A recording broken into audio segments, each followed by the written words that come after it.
Hello সবাইকে। তো আমি এখানে একদম রেডি হয়ে নিয়েছি নতুন জামা পরে। তো কোথায় যাচ্ছি বলো তো, সেটা জানার জন্য কিন্তু পুরো ভিডিওটা দেখতেই হবে। তো এখানে ভাইও রেডি। তো চলো তাহলে যাওয়া যাক। তো আমরা গিয়েছিলাম হচ্ছে আজকে ওলায় করে, একদম ভুঁ করে পৌঁছে গিয়েছি হচ্ছে মাসিদের বাড়ি। তো মাসিদের পয়লা বৈশাখ উপলক্ষে কি সুন্দর সাজিয়েছে দেখো। তো পৌঁছে যাওয়ার পরে একটু থামস আপ, একটু মিষ্টি খাওয়ার পর এই ডোরেমনের সঙ্গে আমাকে পরিচয় করে দিল তোয়া।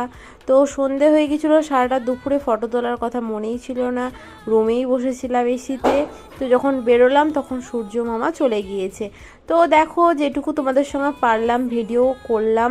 তো দেখতে কি সুন্দর লাগছে, আর মাসি দিদিরা খুবই ব্যস্ত, কারণ দোকানে প্রচুর ভিড়। তো দেখো এখানে আমরা দাঁড়িয়ে আছি, তো আমরা সবাই মিলে একটু ভিডিও তুললাম। তো আজকে আমাদের ভিডিওটা ভালো লাগলো, অবশ্যই একটা লাইক করো। Bye bye.